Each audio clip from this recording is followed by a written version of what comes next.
Do not confuse kindness for stupidity when it comes to yourself, but when it comes to other people as well. Hi, if you have no idea who I am, my name is Claudiu Manea, I'm a psychologist and a therapist, and for the past 10 years I've been helping families grow stronger together and function better together. Now, why do I say that you shouldn't confuse kindness for stupidity? And it is because for a lot of people, the definition of being a good person is kind of blurry. And it may be influenced, in part at least, by that quote in the Bible about turning the other cheek. And that ends up being an influence in people's lives, whether they are a practicing Christian or not, simply because it is a very well-known passage from the Bible, and because it is a definition that a lot of people are aware of. And in lack of a better definition, we tend to fall back on whatever is most convenient or whatever is most known to us. However, whether you're a Christian or not, that passage in the Bible of turning the other cheek doesn't mean that you should stay still and let the aggressor hit you repeatedly without you doing anything about it. It is about not seeking revenge. It is not about becoming a victim. So whether, like I said, whether you're a Christian that believes in the word of the Bible, in the word of God or not, be careful not to confuse goodness for stupidity. Not to confuse being a good person with being a victim.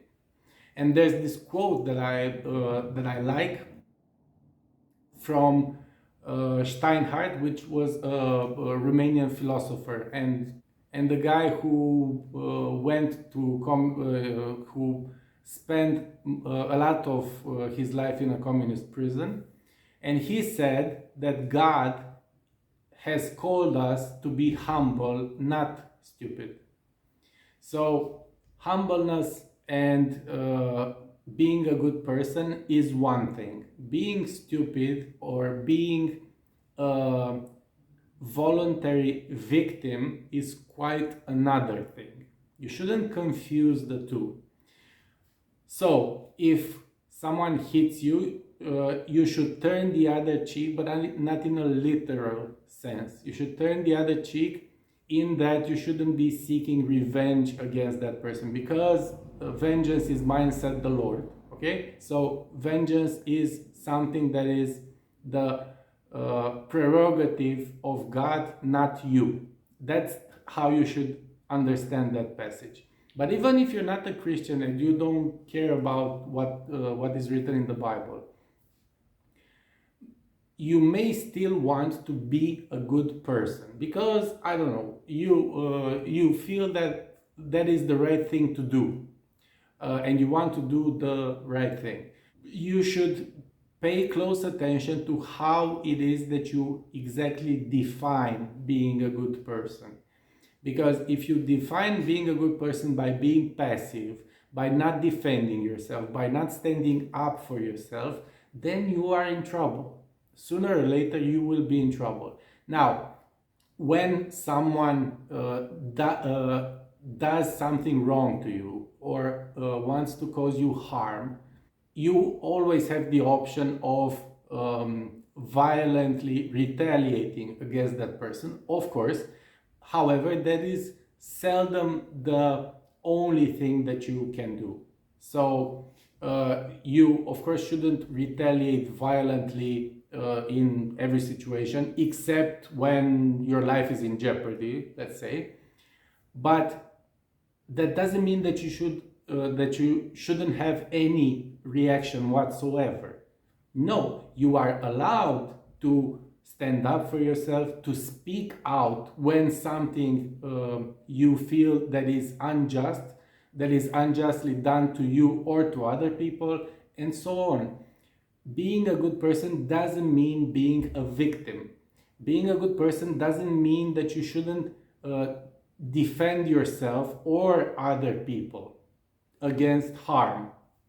So be very careful with how you define being a good person, because define this goodness idea in the wrong way and you are going to get in trouble sooner or later, because you might end up using a definition that prohibits you from defending yourself or other people.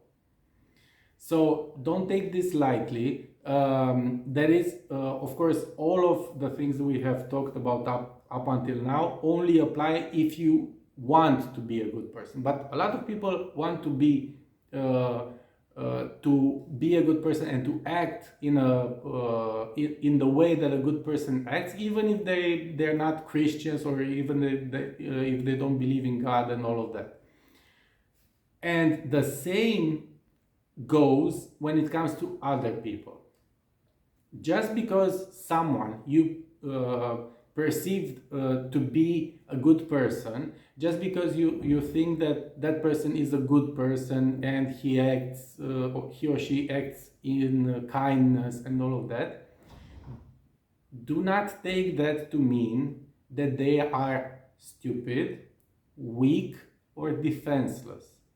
Because that might be a huge mistake in assessing that person, and it might backfire tremendously.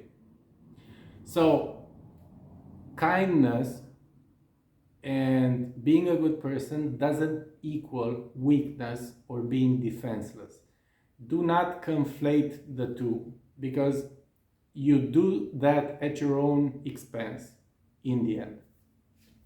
That's all I had for you today. If you found it interesting, please don't forget to hit subscribe and ring the notification bell so that you get notified whenever I post something new. Whether I'll see you on the next one or not, thank you very much for taking the time to listen to this and making it to the end. And I hope you have a great day moving forward. Bye.